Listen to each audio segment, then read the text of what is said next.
3 days before my son's engagement party, the woman at my accountant's office pulled me into the copy room and shut the door behind her. She was maybe 35, dark hair pinned back, someone I'd seen twice a year for 8 years and never learned her name. She pressed her back against the door like she was keeping something out. "Mrs. Alderton," she said, "I need you to listen to me very carefully." I almost laughed. I was holding my purse and a folder of documents my accountant had asked me to bring. Tax returns, property deeds, the updated appraisals on the lake house. I had a hair appointment at 2. I was not prepared for whatever this was. "What on earth, please?" She put her hand up. Her voice was just above a whisper. "Mr. Calloway is in the conference room right now with your son and his fiancée. The door is thin. I've been sitting at my desk for 40 minutes and I've heard things I can't unhear." My stomach went cold. She looked at me with the kind of directness that you don't perform. "You should hear it too. Before you go in there, I'm really glad you're here with me today. Before I go any further, I want to say, if you've ever been blindsided by someone you loved and trusted completely, this story is going to sit with you. Some details have been changed to protect privacy, but the heart of it is real. And I hope by the time we reach the end, it gives you something to hold on to. My name is Harriet Alderton. I'm 63 years old. I live in Ashford, Connecticut, in the same Dutch colonial I bought with my husband Bernard in 1991. The year our son was born and the year we signed our first major distribution contract. Bernard used to joke that we started a business and a baby at the same time and spent the next 2 decades figuring out which one needed more attention. He died in 2017, pancreatic cancer, 11 weeks from diagnosis to the end. He was 58 years old. What he left behind, me, our son, and Alderton Supply So, a regional industrial supplier we'd built from a single warehouse in Glastonbury into a $38 million operation with 4 distribution centers and 61 employees. Bernard used to say the company was our third child. After he was gone, it became the only way I knew how to stay close to him. My son's name is Griffin. He's 32, broad-shouldered. Bernard's laugh, my stubbornness, and the kind of man who could charm anyone in a room inside of 5 minutes. He started at the company the year after his father died, working his way through operations, logistics, then sales. By 2021, I'd promoted him to Vice President of Business Development. He'd earned it. I was proud of him in a way I could never fully put into words. His fiancée, whom he'd been dating since early 2022, was a woman named Sloane Merritt, sharp, polished, financially literate in a way that seemed impressive at first. She'd worked in commercial real estate before Griffin brought her on as a consultant to help us evaluate a facility expansion. By fall of 2022, they were together. By spring of 2023, engaged. I had reservations, small ones, the kind I kept folding and tucking away, because Griffin was happy and I didn't want to be the mother who couldn't let go. She had a way of redirecting conversations. She had a way of making suggestions that were really decisions, framed so gently you almost didn't notice.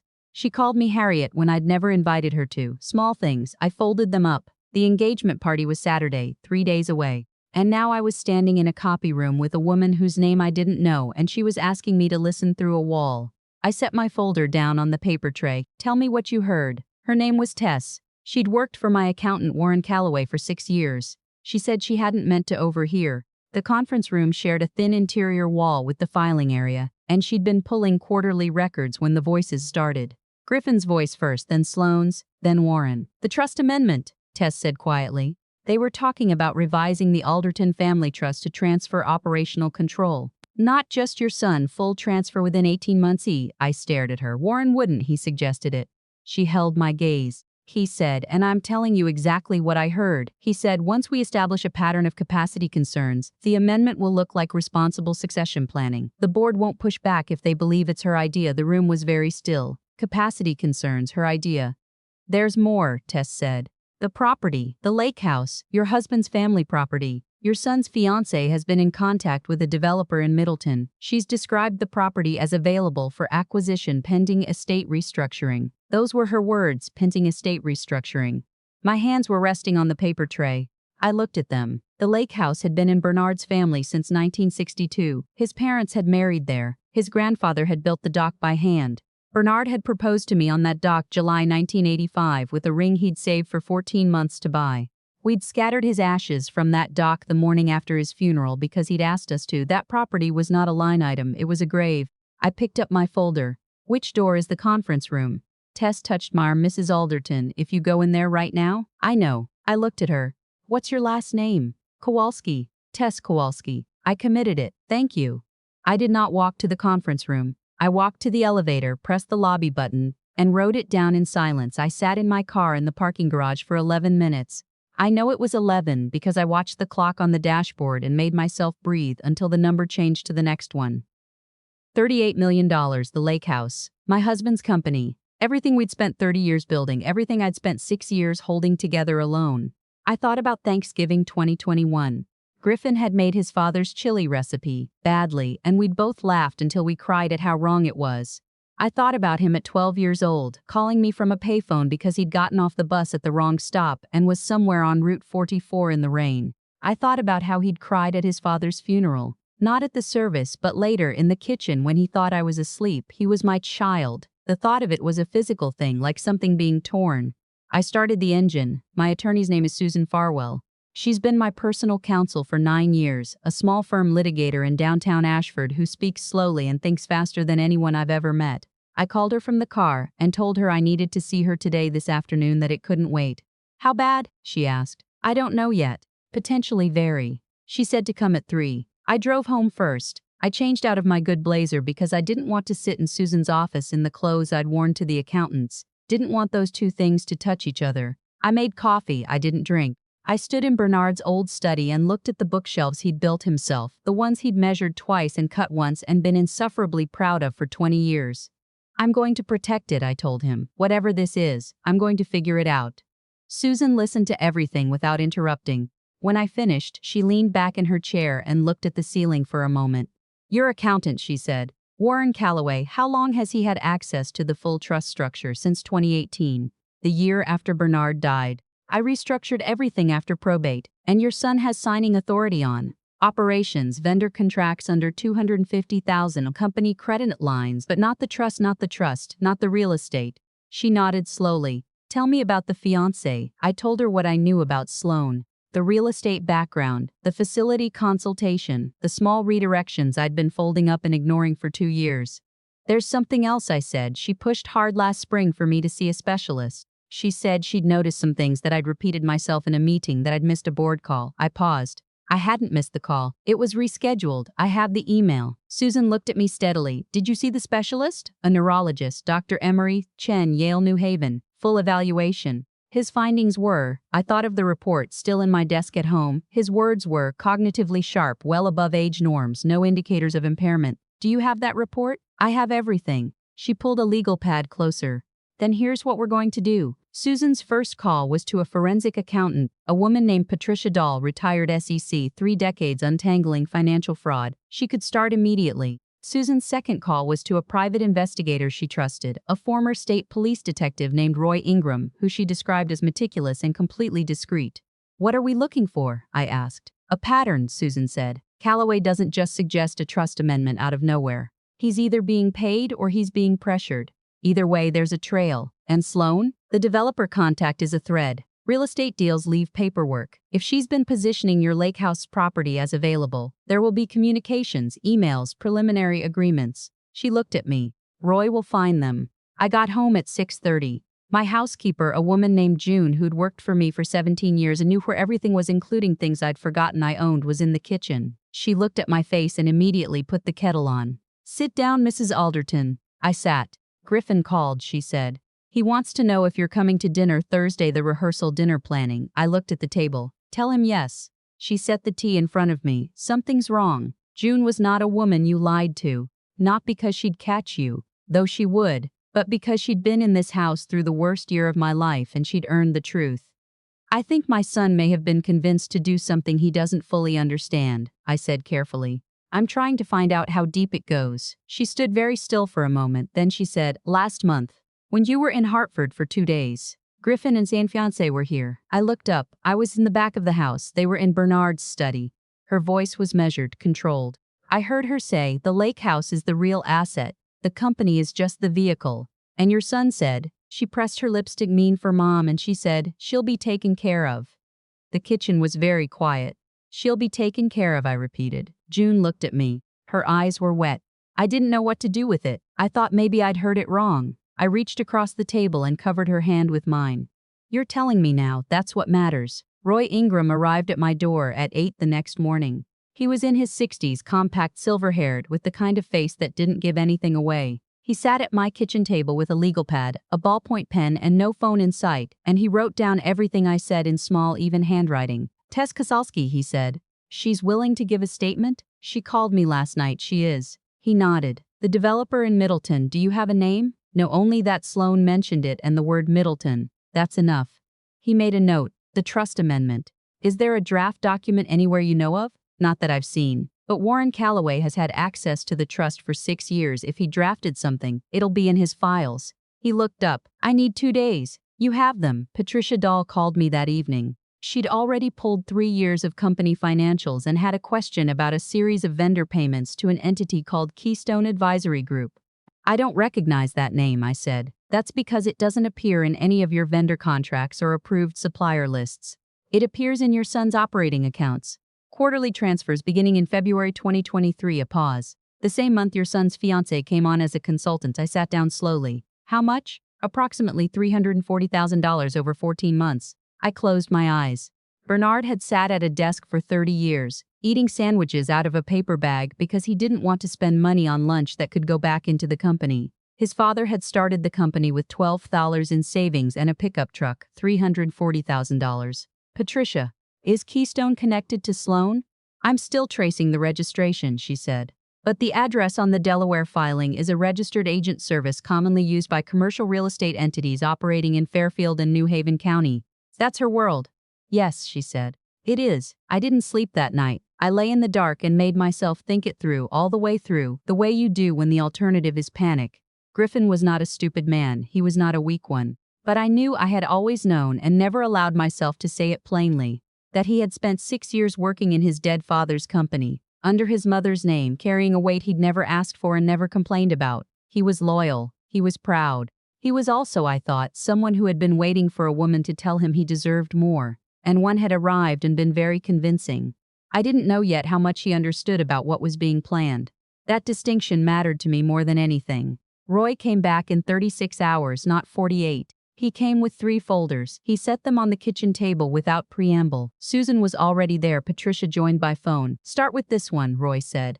Sloan Merritt had worked with a developer named Grant Forsyth, operating through a company called Meridian Property Consultants since at least 2020, 2 years before she'd met Griffin, 2 years before she'd walked into our company. Roy had traced 4 deals in which Sloan had served as an advisor, 2 of which involved what he described as motivated sellers who sold below market during periods of documented personal distress. I looked at Susan. She finds families in transition, Susan said quietly. People who are grieving, or overwhelmed, or being managed toward a decision. I thought about the timing, how she'd appeared 14 months after Bernard died, how warm she'd been, how quickly she'd made herself useful.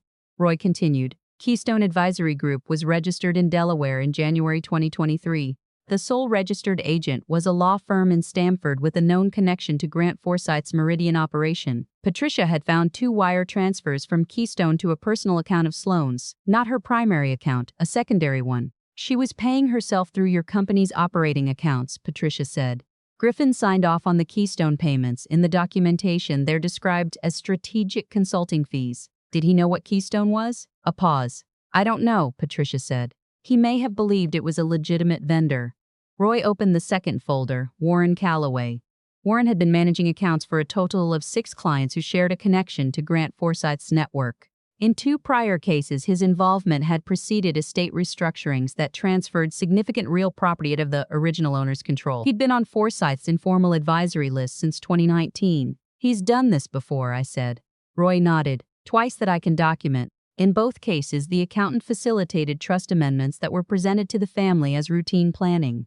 The third folder was the draft trust amendment. Roy had obtained it, he didn't explain how, and I didn't ask, from Calloway's digital files, 14 pages.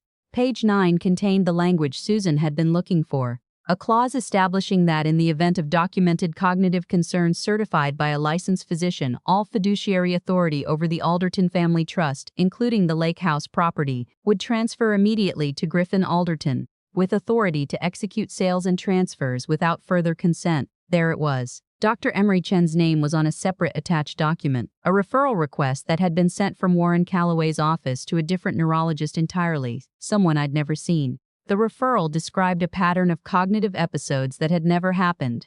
My own neurologist's favorable report was not mentioned. They had intended to create a paper record, to build a file, to make it look like a caring family protecting an aging mother who was no longer capable of protecting herself. I sat with that for a long moment, then I said, "The party is Saturday." Susan looked at me. "Yes, I need all of this organized by Friday night." She nodded slowly. "What are you planning?" I looked at Roy. I looked at Patricia's voice on the phone. I looked at June, who was standing in the doorway with her arms folded, who'd been in this house for 17 years and knew where everything was. "The engagement party is at the Ashford Country Club," I said. "There are going to be 140 people there. Board members, clients, people who knew Bernard for 30 years. Catherine?" Susan said, and then she stopped because she knew me. "I'm not going to let them do this in the dark," I said. "If I stop this quietly, they walk away. Warren keeps his license. Sloan finds the next family. The developer keeps running his operation." I paused. "How many families before us?" No one answered. "I need Saturday," I said. "I need it to mean something." Susan spent Thursday at the Ash Court. An emergency petition sealed pending the event to freeze all trust assets and company accounts effective Saturday at 9 p.m. the time that had been specified in the draft amendment for the automated transfer initiation. I spent Thursday evening writing 2 speeches. One was the toast I'd planned to give at the engagement party. Warm, generous, full of stories about Griffin as a boy. I set it on the desk and did not look at it again. The other one I wrote by hand, sitting at Bernard's desk under the bookshelves he'd built himself. Friday morning I called Griffin. I told him I wanted to have breakfast, just the two of us, before the weekend got away from us. He came at 8. I made his father's eggs, fresh dill, the cast iron pan Bernard had bought at a tag sale in 1993. Griffin ate at the kitchen table and talked about the party, about the venue, about the centerpieces Sloan had chosen. I watched him. I memorized him. I looked for the boy who'd called from a payphone on Route 44 in the rain. He was still in there. I was almost certain of it. When he left, he hugged me at the door, held on a second longer than usual.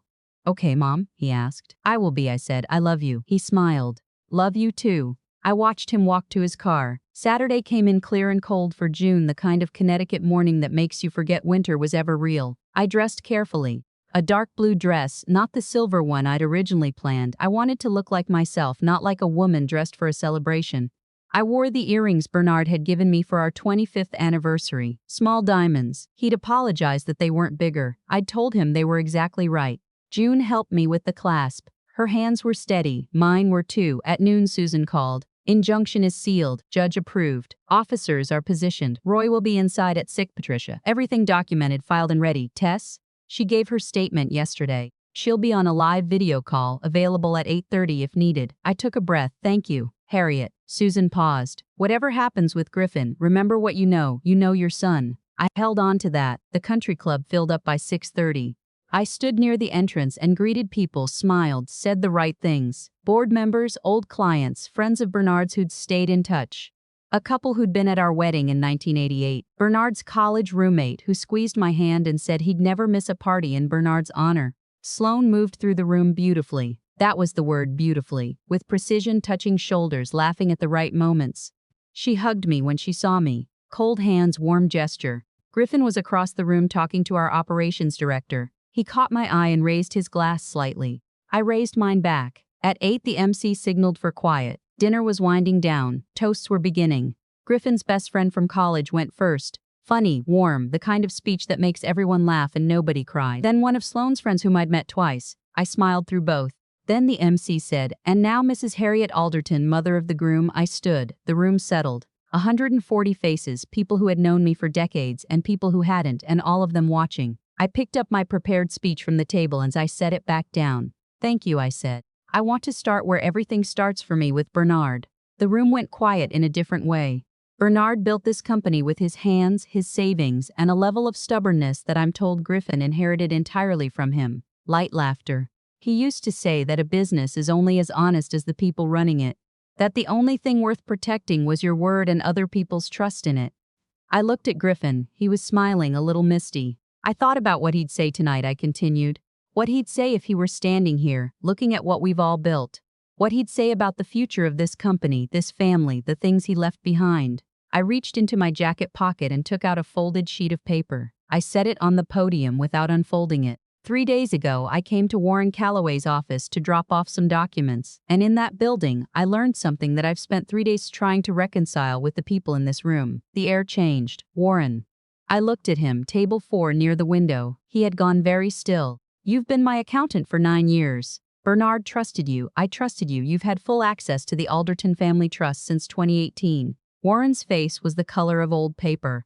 Behind me on that screen, I nodded to Roy, who stood at the AV stand, is the first document the projector lit.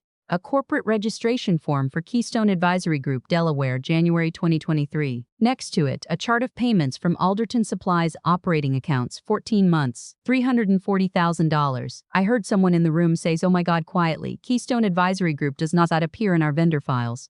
It does not appear in any approved supplier documentation. It appears in the operating accounts that my son was authorized to sign. I paused. Keystone is connected to a commercial real estate developer named Grant Forsyth, who operates Meridian Property Consultants, and Sloan Merritt has worked with Grant Forsyth since 2020, 2 years before she met my son. Sloan stood up. "I'd like to respond in a moment," I said. My voice didn't waver. "Please sit down." Security. 2 men I'd hired, dressed like guests, appeared at either side of her. She sat.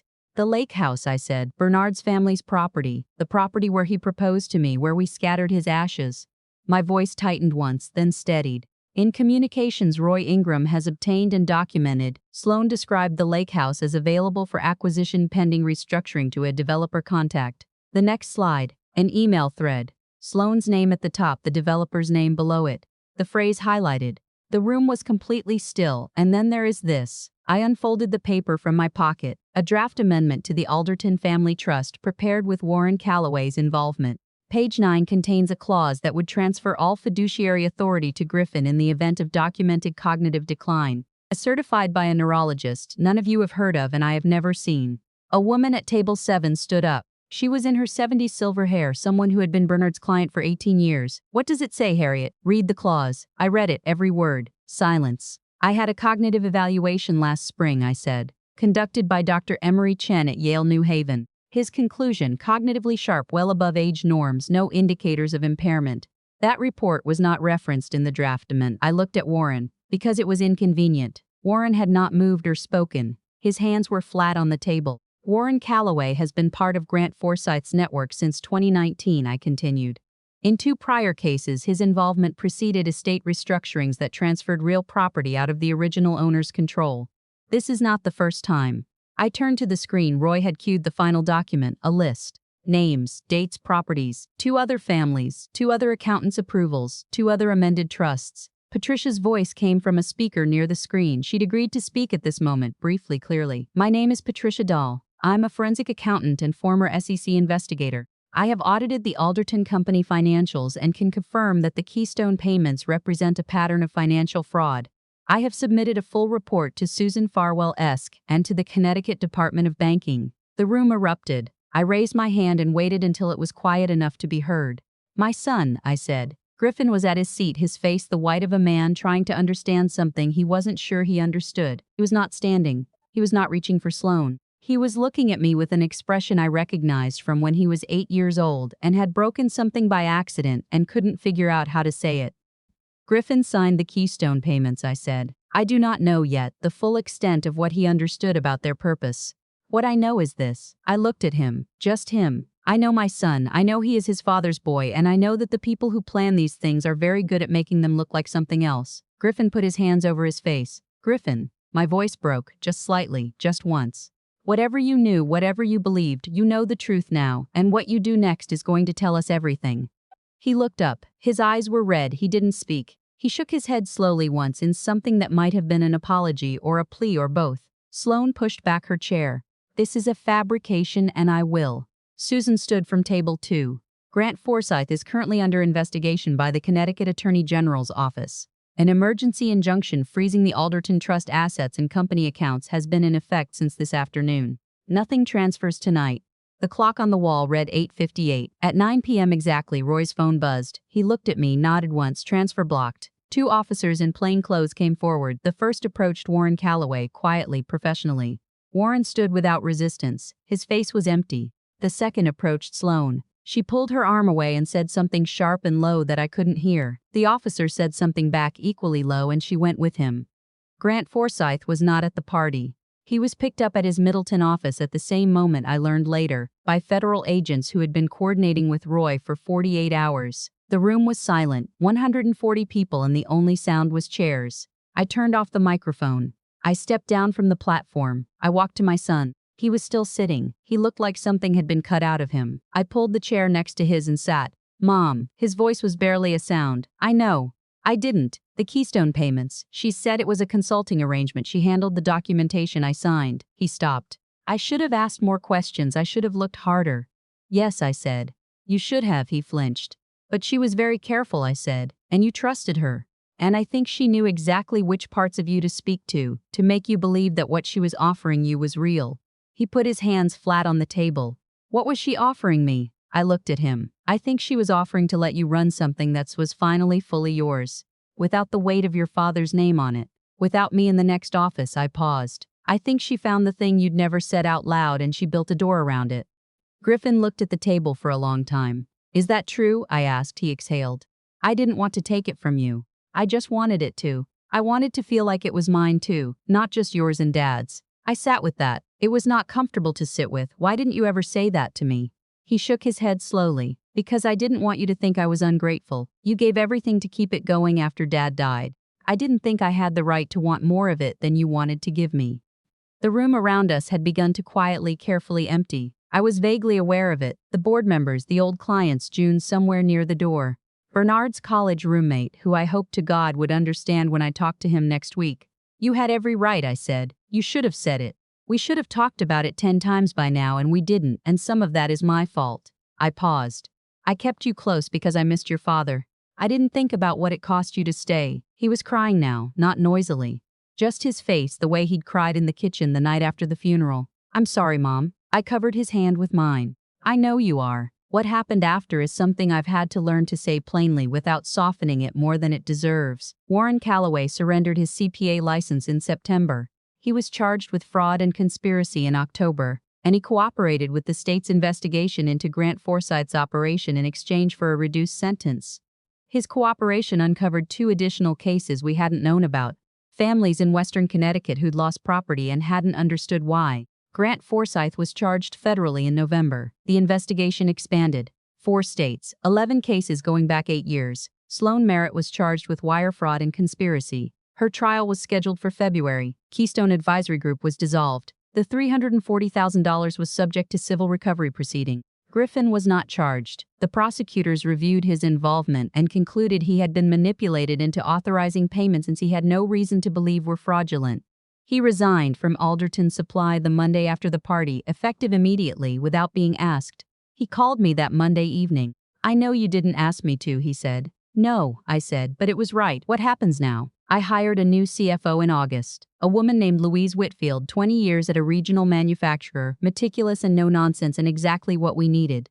The board restructured oversight, dual approvals on all major payments, an independent audit committee, a whistleblower policy with real teeth. Company revenue was flat for the 3rd quarter, then steadied, then climbed. The Keystone damage was recoverable. We were recovering it. The lake house was never listed, never touched. I went there in September with June and we sat on the dock in the early morning and I told Bernard what had happened. All of it, the way you tell someone who can't speak back but who you believe is still listening. I think I heard the answer in the water. Griffin moved to Hartford, got an apartment, got a consulting project at a logistics firm, started, as he told me in an email, trying to figure out who he was outside of Alderton Supply Co. I thought that was the right thing to do. I told him so. We talked every 2 weeks, then every week, then more. Short calls at first, long ones later. In November, he asked if he could come for Thanksgiving. I said yes. He made his father's chili wrong again and we both laughed, and it was the first time in 5 months that something felt like itself. At Christmas, he brought an envelope. He set it on the table after dinner, awkward, like he didn't know where to put his hands. Inside was a letter, 6 pages. He'd clearly rewritten it more than once. I could see where the language changed, where it got less careful and more true. He'd written about Sloan, about the ways she'd made him feel seen and chosen. He'd written about his father's death and the 9 years he'd spent working in a company that held Bernard's ghost in every room. He'd written about the thing he'd never said, that he'd wanted to tell me for years, that he was afraid I'd kept the company alive for herself and not for him, that he'd been afraid to take up space, that he'd been waiting, without knowing he was waiting, for permission. He'd written, I know I made it easy for someone to exploit that. I know being naive isn't the same as being innocent. I'm trying to understand the difference. And he'd written, I love you. I'm sorry I let someone use your trust in me as a weapon. You deserved better from me. You've always deserved better. I read it twice at the table. Then I went to Bernard's study and read it again. I wrote back 4 pages. I told him I'd been holding the company the way you hold a bruised thing, carefully, constantly, afraid to look away because if you look away it might not be there when you look back. I told him I'd made myself necessary at the cost of making him feel unnecessary. I told him I was sorry too. I mailed it New Year's Eve. He called me when it arrived. Come home, I said before he could speak. Yeah, he said, it was barely a word. Come home and we'll figure out the rest. In April, a letter arrived from Patricia Dahl. Enclosed was a short note from one of the other families Forsyth's network had targeted, a woman in Ridgefield, 71 years old, who'd nearly lost her late husband's property to a restructuring she hadn't fully understood. She'd found out through the investigation that what had been used against her was what had been used against me. She wrote, I heard that you stood up in a room full of people and said the truth out loud. I want you to know that when I heard that, I stopped being ashamed that it happened to me. Thank you. I sat with that letter for a long time. I thought about Tess Kowalski, who'd pressed her back against a copy room door and told me something she didn't have to tell me. I'd sent her flowers and a handwritten note after the party. She'd sent one back that said, I kept thinking, what if no one had ever warned them? That question stayed with me. That May I gave a talk at a Women's Business Association luncheon in Stamford. 60 women in a hotel ballroom, most of them business owners or professionals in their 50s and 60s. I told them my story, the way I'm telling it now, plainly without softening the parts that reflected badly on me. I talked about the signs I'd ignored, about the things I'd chosen not to see because seeing them would have meant disrupting something I loved. I talked about my son. That was the hardest part. But I decided that the only way to make the story worth something was to tell it whole. Afterward, 2 women came up to me separately and said, almost word for word, the same thing. Something is happening with my estate, and I haven't known who to ask. I gave them Susan's card. I don't know what I'll do with any of this in the long run. I'm 63. The company is stable. The lake house is still ours. My son is in Hartford building something of his own and we talk twice a week and it's not the same as before but it's better, I think. More honest than before, less careful. I still go to Bernard's desk sometimes in the evenings. I sit in the chair he chose for that room. At the desk he built himself from plans he found in a magazine under the bookshelves he measured twice. I tell him what happened. I tell him who we still are. The dock is there. The water is there. The ring he saved for 14 months is on my right hand now, moved from my left the year he died, because I couldn't stop being married to him but I knew I had to mark the difference somehow. I stood on that dock in September in the early morning in the quiet. I kept my promise, I told him, all of it. And the water didn't answer, but I felt standing there, something that I can only describe as peace. The fragile, earned kind, the kind that doesn't mean everything is finished, just that you survived it and the people you love are still here, and you didn't look away when it mattered most.